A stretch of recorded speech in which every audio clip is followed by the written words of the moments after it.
a shot that shook the world. It is said that the crueler the war, the sooner it's likely to end. Well, this was not true for the Great War or World War I, one of the longest running and the deadliest conflicts of all time. It was a battle of the world's most powerful nations of the time, spanning over 4 years and wiping away 1,70,00,000 people, which was nearly a third of the early 20th century population. Is it surprising that this war is etched in world history as an undeniably significant event? आज हम world war I, उसके backgrounds, reasons, competence, events, aftermath और most importantly उन Indian soldiers के बारे में जानेंगे जो इस वॉर का एक सिग्निफिकेंट पार्ट रहे। Hello everyone, I am Aarti with Prateek and Apurva and we welcome you to Etched.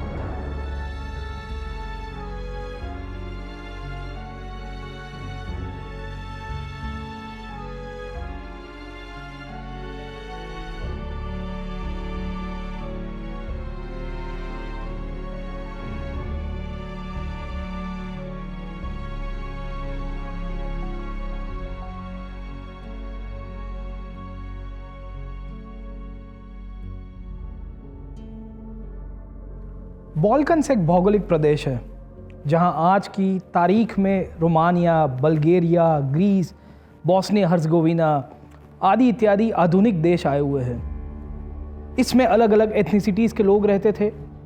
ये बाल्कन प्रदेश एक समय के दौरान सिक मैन ऑफ यूरोप यानी कि ऑटोमन एम्पायर, जिसे आज की तारीख में टर्की के रूप में पहचानते हैं, उसके अंडर में आया करता था और यहाँ की मेजॉरिटी पॉपुलेशन स्लाव समुदाय से बिलोंग करती थी। Towards the end of 19th century, there was a wave of nationalism within Ottoman Empire. Each smaller unit protested for independence, being uniquely different from others and unhappy under one single rule. The rebellious nationalities ensured a series of Balkan wars that led to the disintegration of Ottoman Empire into various smaller European nationalities. नवस्थापित Slavic राष्ट्र अपनी पहचान को परिभाषित करने की जद्दोजहद में लगे हुए थे, जिसने बल्कान क्षेत्र को एक गंभीर संघर्ष का क्षेत्र बना दिया।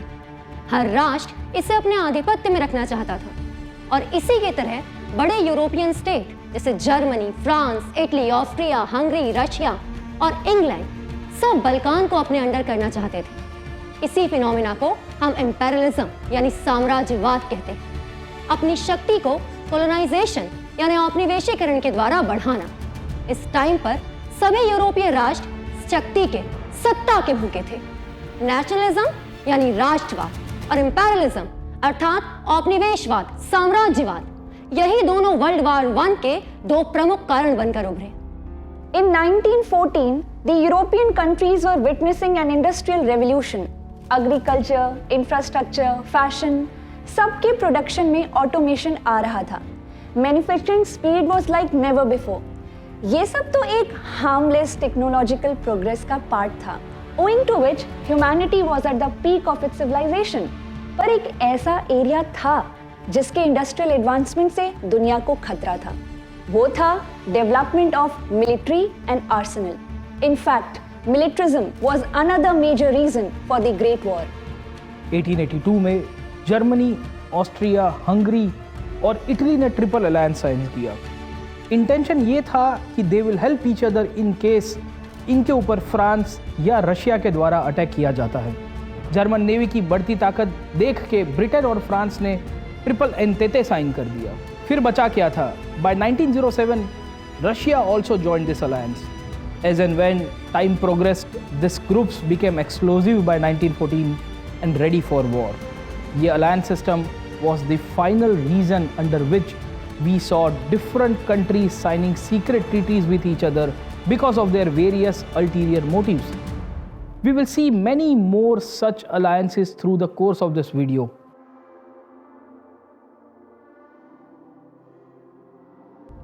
वह घटना जिसने अव्यक्त बलों को जंग में तब्दील कर दिया, उसे 28 जून 1914 से ज्ञात किया जा सकता है। ऑस्ट्रिया हंगरी के क्राउन प्रिंस फ्रांस फर्डिनेंड और उनकी पत्नी सोफी को सर्ब राष्ट्रवादी ग्रेगोरियो प्रिंसिप ने गोली मारकर हत्या कर दी। Gregorio Princip terrorist organization Black Hand से जुड़ा हुआ था और इस घटना के लिए ऑस्ट्रिया हंगरी ने सर्बिया को दोषी ठहराया। सर्बिया को अल्टीमेटम दिया गया, या तो आत्मसमर्पण करें या तैयार हो जाएं जंग के लिए।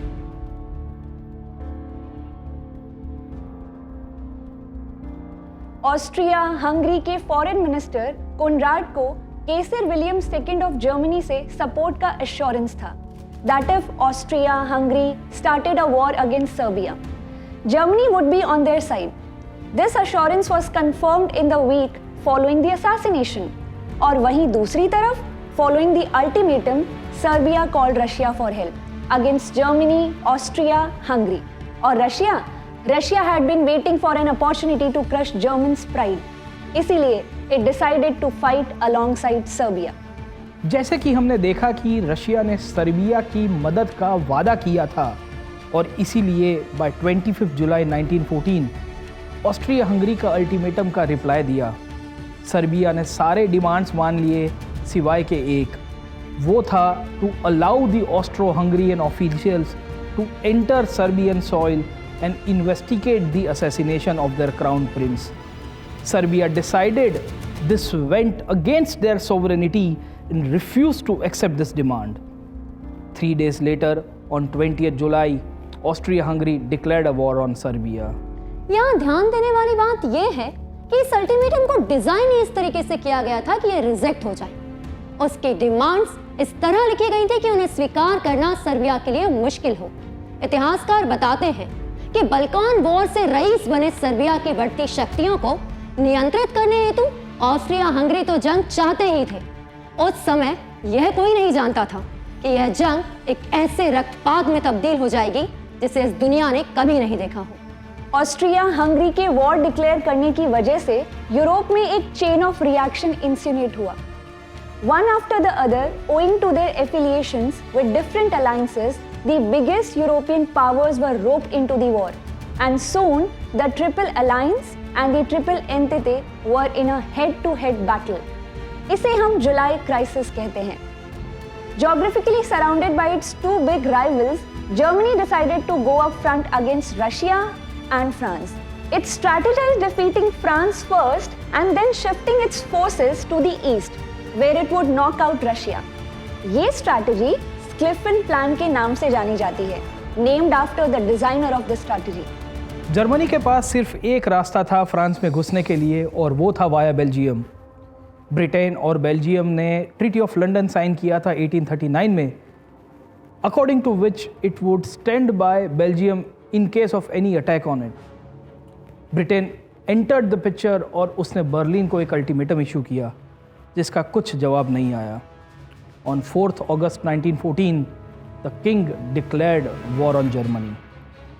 ऑफिशियल एक्सप्लेनेशंस में ब्रिटेन ने कहा कि its actions were in the honour of treaty of London, but in reality Britain के लिए फ्रेंच डिफीट को रोकना इम्पोर्टेंट बन गया था, नहीं तो जर्मनी अकेले वेस्टर्न यूरोप को अपने कंट्रोल में ले लेता। Now Germany was on target from 3 war points, France, Britain and Russia. It lost in the war against Britain and thus failed to execute its attack on France. So it targeted Russia and defeated it mercilessly. यहाँ लगभग 3 lakh Russian सैनिकों ने अपनी जान गंवा दी थी.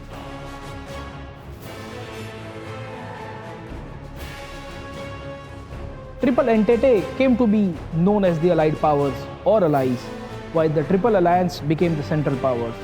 The Allies were France, Great Britain, Russia, Italy, Japan, and later on the USA, while the Central Powers were Austro-Hungarian Empire, Germany, and the sick man of Europe, the Ottoman Empire. आइए जानते हैं बाकी countries ने ये war क्यों join करी। Italy को allies द्वारा ऑस्ट्रिया हंगरी व ऑटोमन एम्पायर के भाग देने का प्रस्ताव दिया गया और इटली ट्रिपल अलायंस से बाहर आ गया और अलाइज के साथ संधि साझा कर ली कि वो आक्रमण तो करेंगे पर केवल बचाव में। ऑटोमन साम्राज्य के भी रशिया के साथ कोई सौहार्दपूर्ण संबंध तो थे नहीं और इसीलिए उसने ब्लैक सी के चारों ओर कब्जा करने के लिए एक व्यापारिक संघर्ष पैदा कर दिया। जर्मनी के विरुद्ध बुरी तरह हारे रशिया के खिलाफ ऑटोमन साम्राज्य ने जंग छेड़ दी।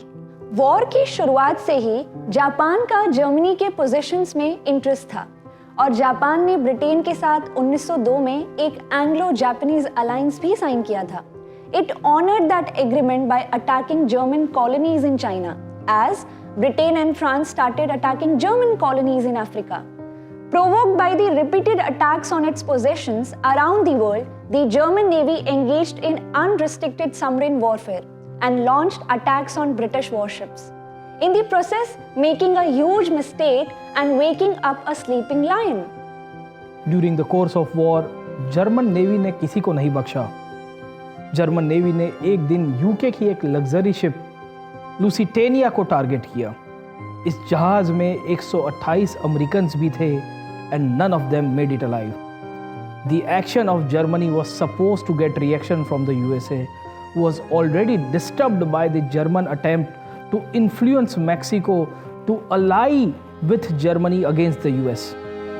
अप्रैल 1917 तक यूएस भी आखिरकार युद्ध में अलाइड फोर्सेस के साथ आ जाता है and with this entry the war had been transformed into a world war. 1917 Russia के लिए आंतरिक उथल-पुथल का साल था। रूसी क्रांति के चरण फरवरी क्रांति के अंतर्गत बोल्शेविक्स ने रशियन गवर्नमेंट को उखाड़ फेंका और अक्टूबर क्रांति के अंतर्गत उनके लीडर व्लादिमीर लेनिन ने सोवियत रशिया की नींव रखी। मार्च 1918 में रशिया ने सेंट्रल पावर्स के साथ ट्रीटी ऑफ ब्रेस्ट-लिटोव्स्क साइन की और खुद को इस युद्ध से पूरी तरीके से पीछे खींच लिया। देखते ही देखते allied nations Bulgaria, Ottoman Empire, Austria, Hungary सबको एक एक करके हराते जा रहे थे और सभी के साथ आर्मिस्टाइज साइन करते जा रहे थे। Soon, Germany was isolated as the only major player of the Central Powers. And even though Russia had pulled out, Germany was still being attacked on the Western Front by Britain, who was aided by a supply of 10,000 daily American soldiers, France and Japan. In addition to the combat, German soldiers endured the Spanish flu at the time. इन सब factors की वजह से eventually the Allies were successful in conquering Germany. German government ने 11 नवंबर 1918 को एक armistice sign किया, marking a temporary ceasefire to the war. It took 6 months of allied negotiations at the Paris Peace Conference to negotiate a peace treaty. On 28 June 1919, exactly 5 years after the assassination of Franz Ferdinand, the Treaty of Versailles was signed by 2 German officials, marking an end to the First World War. क्या आप जानते हैं कि ये treaty का नाम treaty of Versailles क्यों रखा गया था? ये ट्रीटी का नाम ट्रीटी ऑफ वर्साई इसलिए रखा गया था क्योंकि Versailles was a place where the German unification took place in 1871. Kaiser William and Bismarck defeated the forces of the French king Napoleon in 1871. 1871 was a very significant year for the French people because they lost the war, they lost the territories, and they also were humiliated at the palace of their own king, that was Versailles. So जब Germany ने first world war में अपनी पराजय स्वीकार की तो France के prime minister क्लेमेंसू German diplomats को कहते हैं कि I can still here the thumping of the German horses that entered the palace of Versailles in 1871. I will make sure that I will crumble the German forces. I'll defeat Germany in such a way that Germans will never be able to rise up after the First World War.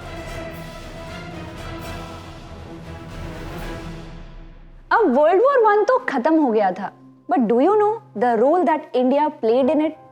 India was a British colony at that time and was yearning for the freedom after 170 years of slavery. Since Britain was attacking German colonies in Africa in 1914, उसके response में Germany tried to trigger a revolution in India against the British colonial empire. ब्रिटेन के द्वारा एक झूठा आश्वासन दिया गया, यदि इंडियन ट्रूप्स अलाइज को हेल्प करते हैं to win against the central powers, India would be granted independence. मरता क्या ना करता, भारत एक कॉलोनी के नाते एग्री कर देता है और इस डिसीजन के लिए उसको बहुत भारी कीमत चुकानी पड़ी. On one hand, 13 lakh Indian soldiers fought in the First World War, and a troop of Indian soldiers defeated the German in the Battle of Neuve in 1915. On the other hand, India lost more than 75,000 soldiers. This was in addition to the betrayal that came with Britain not freeing India from its colonial rule until 1947. Did you know that India Gate was a war memorial built to commemorate the lives of the soldiers who led their lives fighting on Britain's front for World War I? उन soldiers को हम undivided British army के नाम से बुलाते हैं।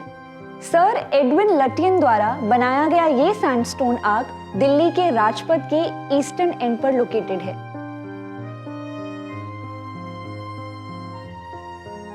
World war one के परिणाम स्वरूप बहुत ही प्रचंड पॉलिटिकल, कल्चरल, इकोनॉमिक और सोशल चेंजेस हुए। ये चेंजेस सिर्फ यूरेशिया और अफ्रीका तक सीमित नहीं थे, but they were even in areas outside where the war was not directly fought. पुराने साम्राज्यवादी ताकतों का पतन होता है, जैसे कि ऑस्ट्रिया हंगरी, ऑटोमन एम्पायर और जर्मन साम्राज्य का भी कोलैप्स हो गया। Old countries were disintegrated and new boundaries were drawn.